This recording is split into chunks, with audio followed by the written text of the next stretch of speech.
বিভিন্ন অঞ্চলত বাংলাদেশী সন্দেহযুক্ত নাগৰিক খেদাৰ নামত মুখ্যমন্ত্ৰীয়ে উচ্ছেদ প্ৰক্ৰিয়া আৰম্ভ কৰিলে আৰু ইয়াক লৈ তেখেতে বুকু থপথপাই আছে। তেখেতসকলে কিছুমান আনৰেজিষ্টাৰ্ড সংগঠনৰ নামত গোটেই অসমতে মুখ্যমন্ত্ৰীক ধন্যবাদ দিয়া কাৰ্যসূচী এটাও চলাই আছে। এই গোটেই কথাখিনি দেখাৰ পিছত আমাৰ মনলৈ এটাই ভাৱ আহে যে নাগৰিকত্ব সংশোধনী আইন অনাৰ পিছত বাংলাদেশীক অসমত স্বীকৃতি দি নাগৰিক কৰিম বুলি ৭১ চনৰ পিছত অহাখিনি কথা কৈছোঁ। তেওঁলোকক দিয়াৰ পিছত এনেকুৱা ধৰণৰ নাটক কৰাৰ প্ৰয়োজনটো একমাত্ৰ ভোটৰ স্বাৰ্থত নহয় জানো? এই কথাটো সকলোৱে উপলব্ধি কৰক। মোৰ কথা হ'ল দ্বিতীয় কথা, আমাৰ যি অঞ্চলত উচ্ছেদ হ'ল, এই উচ্ছেদ কৰা অঞ্চলসমূহৰ পৰা প্ৰকৃততেই যদি বাংলাদেশীক উচ্ছেদ কৰা হৈছে, তেতিয়াহ'লে তেখেতসকলক ভাৰত চৰকাৰৰ নীতি অনুসৰি ডিটেনশ্যন কেম্পত থোৱাৰ পিছত গোচৰ প্ৰক্ৰিয়া আৰম্ভ কৰি বিদেশলৈ পঠাই দিব লাগে।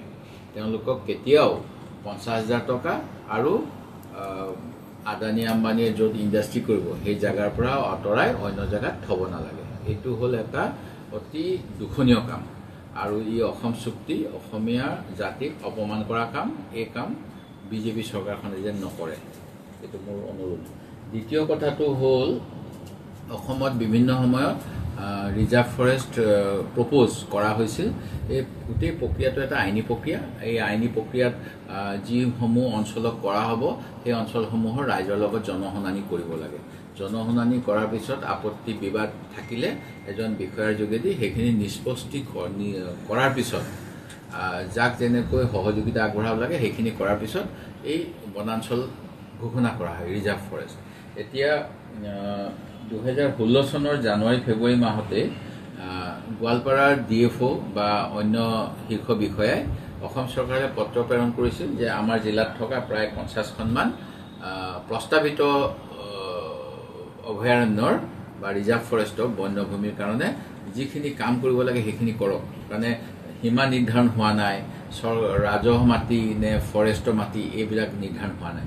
২০১৬ চনত এই প্ৰক্ৰিয়াটো লাগে বুলি কোৱাৰ পিছত কোনোবা বিষয়া গোটকৈ নিযুক্তি দিছিলে, কিন্তু গোটেই কামখিনি আল্টিমেট এটা পৰ্যায়লৈ আনিব লাগে য'ত নিষ্পত্তি হ'ব।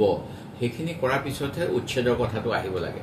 সেইখিনি নকৰাকৈ যেতিয়া এই কামখিনি কৰিবলৈ গৈছিল, তেতিয়া কোনো কোনো অঞ্চলত কোৰ্টেও তেওঁলোকক ক'লে যে আপোনালোকে গোচৰ মীমাংসা কৰা যি নিষ্পত্তি কৰিব লাগে সেইখিনি কৰাৰ পিছতহে উচ্ছেদ কৰিব।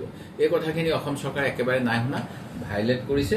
আৰু section ৬ Assam forest regulation act আছে, এই এক্টখনতো স্পষ্টভাৱে যিখিনি কথা উল্লেখ কৰা আছে সেইখিনিও ভাইলেট কৰি পেলাই অসম চৰকাৰে একমাত্ৰ অসমত মূল সমস্যাবিলাকৰ পৰা ৰাইজৰ দৃষ্টিৰ আকৰ্ষণ আঁতৰাই দিবলৈ তেওঁলোকে উচ্ছেদৰ এটা ব্যৱস্থা কৰিছে, যিটো উচ্ছেদৰ ফলত আদিবাসী পৰিয়ালো ধেমাজি লখিমপুৰ জিলাত উচ্ছেদিত হৈছে, আহোম পৰিয়ালো ১২টা ১১টা উচ্ছেদিত হৈছে আৰু অন্যান্য থলুৱা জাতি জনগোষ্ঠী সকলো ধৰ্মৰ হিন্দু মুছলমান উচ্ছেদিত হৈছে।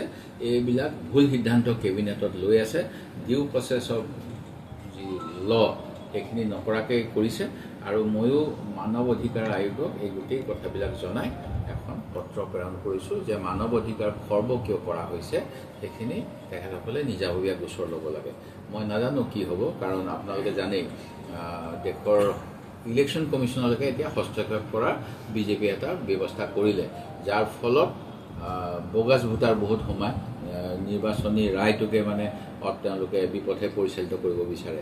এনেকুৱা এটা অৰ্গেনাইজড ক্ৰাইম আমাৰ দেশত বিজেপিয়ে কৰি আছে সংবিধানৰ বিৰুদ্ধে। যিকোনো খবৰৰ বাবে যোগাযোগ কৰক 7099017330 লগতে 7099017110 নম্বৰত।